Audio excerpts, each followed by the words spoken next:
തന്നെ ദ്രോഹിച്ച ബി.ജെ.പിക്കും പ്രധാനമന്ത്രി നരേന്ദ്രമോദിക്കുമെതിരെ ആഞ്ഞടിച്ചിരിക്കുകയാണ് ഡൽഹി മുഖ്യമന്ത്രി അരവിന്ദ് കെജ്രിവാൾ. എ.പി.ക്കുള്ളിൽ ഓപ്പറേഷൻ ചൂൽ നടപ്പാക്കുകയാണ് ബി.ജെ.പി എന്നാണ് അദ്ദേഹം വിമർശിച്ചത്.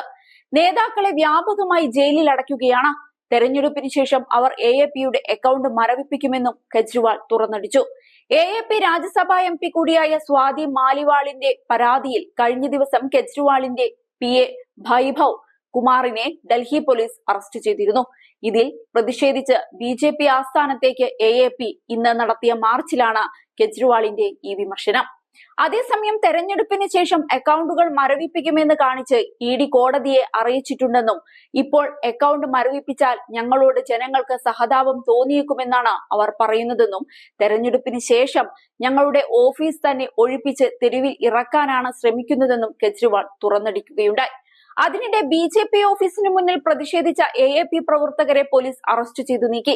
അനുമതിയില്ലാതെ മാർച്ച് നടത്തിയെന്നാരോപിച്ചാണ് അറസ്റ്റ്. ബി.ജെ.പി ഓഫീസ് സ്ഥിതി ചെയ്യുന്ന DDU മാർഗിൽ നിരോധനാജ്ഞയും പുറപ്പെടുവിച്ചിട്ടുണ്ട്. അതേസമയം വൈഭവ് കുമാറിനെ 5 ദിവസത്തെ പോലീസ് കസ്റ്റഡിയിൽ വിട്ടിരിക്കുകയാണ് കോടതി. ഇന്ന് വൈഭവുമായി അരവിന്ദ് കെജ്രിവാളിന്റെ വസതിയിൽ തെളിവെടുപ്പ് നടത്തുമെന്നും പോലീസ് അറിയിച്ചിരുന്നു. ശനിയാഴ്ച ഉച്ചയ്ക്കായിരുന്നു വൈഭവിനെ പോലീസ് അറസ്റ്റ് ചെയ്തത്.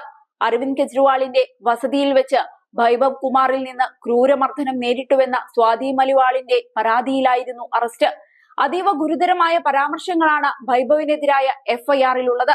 മർദ്ദനത്തിൽ സ്വാതിയുടെ വയറിലും നെഞ്ചിലും കാലുകൾക്കും പരിക്കേറ്റെന്നാണ് FIR റിപ്പോർട്ട്. IPC 354, 506, 509, 323 വകുപ്പുകളാണ് വൈഭവിനെതിരെ FIR-ൽ ചുമത്തിയിരിക്കുന്നത്. അറസ്റ്റിന് പിന്നാലെയും ബി.ജെ.പിക്കെതിരെ കെജ്രിവാൾ രംഗത്ത് വന്നിരുന്നു. ബി.ജെ.പി ആം ആദ്മി നേതാക്കൾക്ക് പിന്നാലെയാണ്. അവർ മനീഷ് സിസോദിയെയും സത്യേന്ദർ ജെയിനെയും എന്നെയും അറസ്റ്റ് ചെയ്തു. ഇന്ന് അവർ എന്റെ PA-യെ അറസ്റ്റ് ചെയ്തിരിക്കുന്നു. ഇപ്പോൾ അവർ രാഘവ് ചദ്ദ, അതിഷി, സൗരഭ് ഭരദ്വാജ് എന്നിവരെ അറസ്റ്റ് ചെയ്യാനൊരുങ്ങുകയാണ്. ഞാൻ ജയിലിൽ പോകണമെങ്കിൽ ബി.ജെ.പിയെ തെരഞ്ഞെടുക്കൂ, അല്ലാത്ത പക്ഷം നിങ്ങൾ ആം ആദ്മിയെ തെരഞ്ഞെടുക്കൂ എന്നായിരുന്നു അരവിന്ദ് കെജ്രിവാൾ പറഞ്ഞത്. അതേസമയം ഡൽഹി എക്സൈസ് നയ അഴിമതിയുമായി ബന്ധപ്പെട്ട് കള്ളപ്പണം വെളുപ്പിക്കൽ കേസിൽ അറസ്റ്റിലായ കെജ്രിവാളിന് ലോക്സഭാ തെരഞ്ഞെടുപ്പിൽ പ്രചരണത്തിനായി സുപ്രീം കോടതി ജൂൺ 1 വരെ ഇടക്കാല ജാമ്യം അനുവദിച്ചിട്ടുണ്ട്. പൊതു തെരഞ്ഞെടുപ്പിലെ അവസാനഘട്ട വോട്ടെടുപ്പിന് ശേഷം ജൂൺ 2-ന് കെജ്രിവാളിന് വീണ്ടും ജയിലിലേക്ക് മടങ്ങണം.